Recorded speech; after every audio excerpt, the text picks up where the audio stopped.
If you're looking at custom mechanical keyboards for the first time, then you've probably seen or heard of KBDfans as the place to go. And they're forever expanding and bringing in new, cool and quality products. So today we check out the KBD67 Mechanical Keyboard DIY Kit. With the actual KBD67 kit, we get a couple of extra screws and an Allen key, and 4 rubber feet which I previously put on to protect it, and then the actual keyboard itself which comes pre-assembled so everything is protected. So first impressions, it's really nice, you know, solid aluminium with a brass weight, so it's packing some heft and of course feels solid just like you would expect. This is a build for someone, and we came to the decision of going with this dark green version as there are a few nice colours available, but yeah, let's take it apart to get a closer look. The two main aluminium pieces are held together by some hex screws, so you can use the included Allen key to unscrew those. While the brass weight is held in by countersunk Phillips head screws.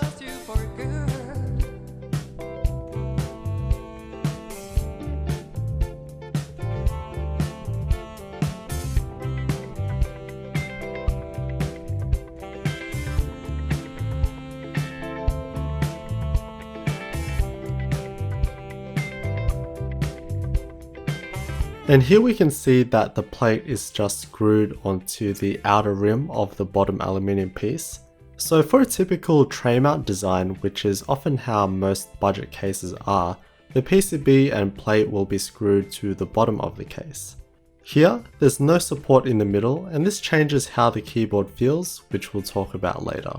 And even more unscrewing, the plate is held by hex screws and the PCB is connected to the plate with some Phillips head screws.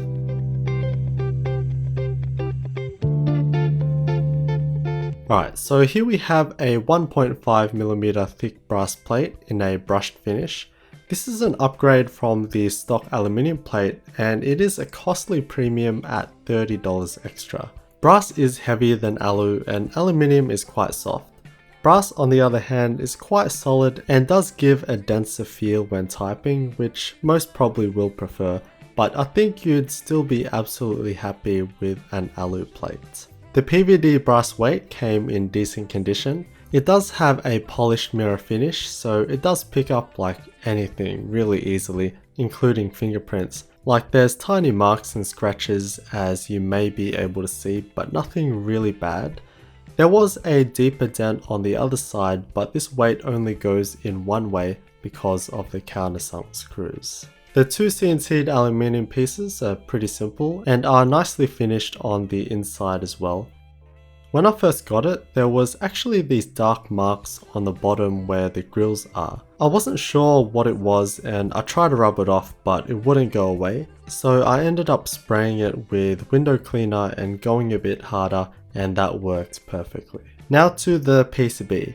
At the time of purchase, this was another option that we had, and I'm sure will return. So we could pick between a standard PCB where you solder in the switches as per usual, or the hotswap version. For greater flexibility, and because why not, we went with the hotswap version, which I think was a $10 upgrade. These use the Kale hotswap sockets, so not the cheap Altemu sockets that pretty much only accept Altemu switches because they're so tight. The Kale hotswap sockets work in a different way, so basically we have the contacts bending inwards, and when you put the key switch in, the pin just slides right in and pushes the contacts apart while the contacts in the socket push against the pin, just like a simple spring action. So any MX style key switch is compatible. However, the thing with a hot swappable PCB is that the layout is totally fixed, because of course we can't have a hot swap socket to accommodate for various positions.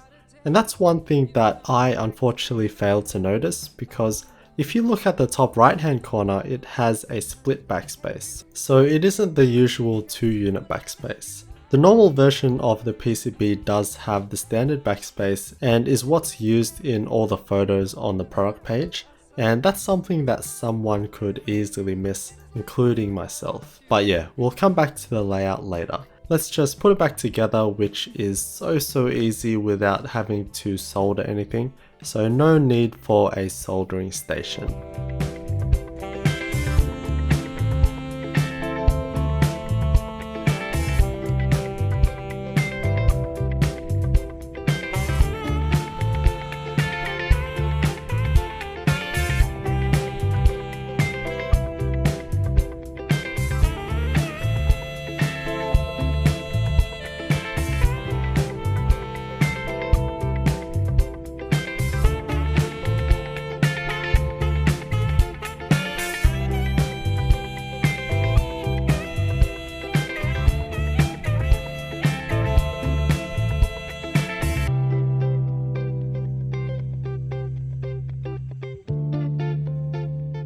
When putting in switches, make sure that the pins are as straight as possible and that you put them in straight, otherwise you'll bend the pins. And you're likely going to do that to a couple of switches, but it's no big deal, you just have to take them out and straighten them.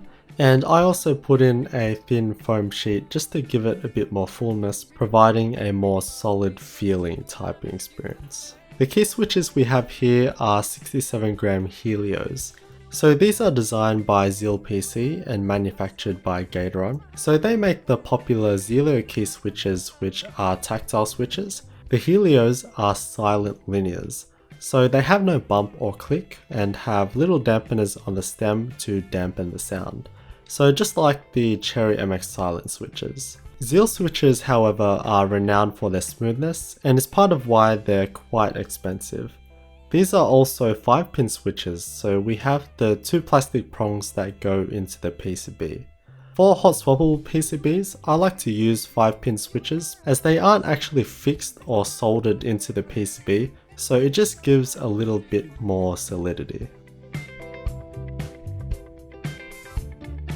For the keycaps, we went with something pretty neutral to match the case, with Max Key's black on white SA profile keycaps.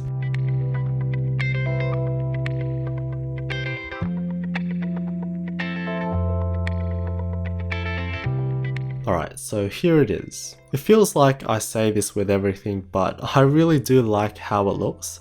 I'm loving this dark metallic green. I haven't done a board with this color before, but I'm really digging its strong and pretty exotic look. Like, it's green, so it does pop out a bit, but it's green, so it's pretty calming in my opinion. The green anodization is pretty nice and even with no streaking or anything. There is just one dark spot on this one on the side. I tried to get rid of it, but nothing worked, and it's only really visible at the appropriate angle. Again, this is available in a few different colors. By picking green, we did kind of restrict our colorway options for keycaps. Of course, there's no real hard set rules, but usually you work with the color wheel to make something look nice. And white and black goes with anything, so that's exactly what we did.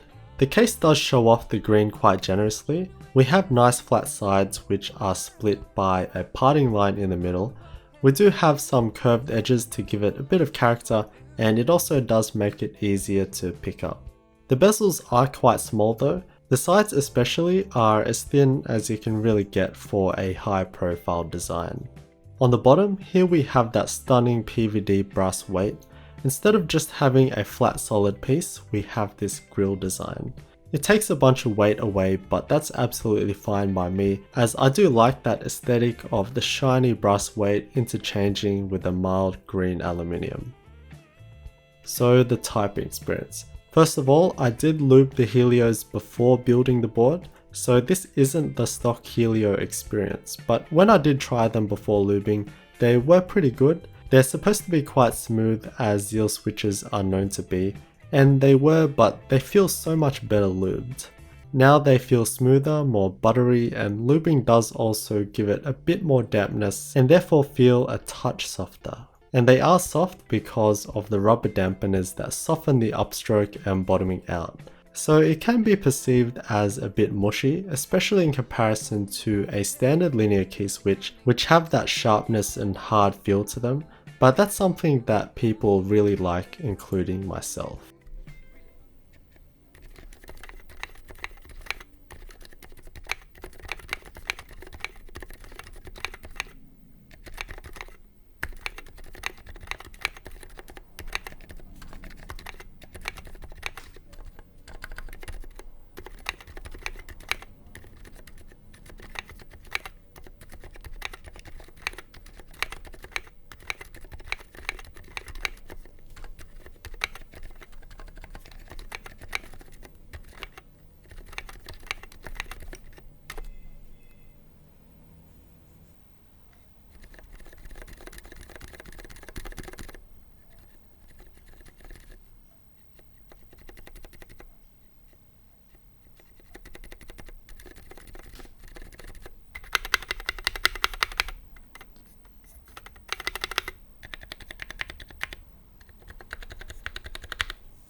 As you could hear, they are very quiet.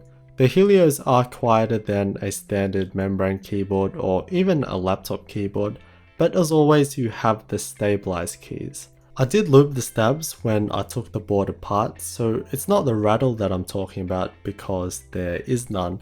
Rather, it's just that there's nothing dampening the stabs themselves. Well, really it's just the spacebar that's quite loud, and it's actually the SA profile that contributes to this because of how hollow it is. If you want to know more about these switches, they're explained much better in a video by Nathan Kim, which I'll link in the description. I still do like these keycaps though, but SA isn't for everyone because of their height. The compatibility is pretty solid with max key sets. We do have a 65% form factor, but the bottom row is completely standard. It's only really the 1.75U right shift and the profiles of the nav cluster keys that you have to worry about. But yeah, no normal backspace on the hotswap version, so at the moment the backspace is on the pipe key. So just like the HHKB.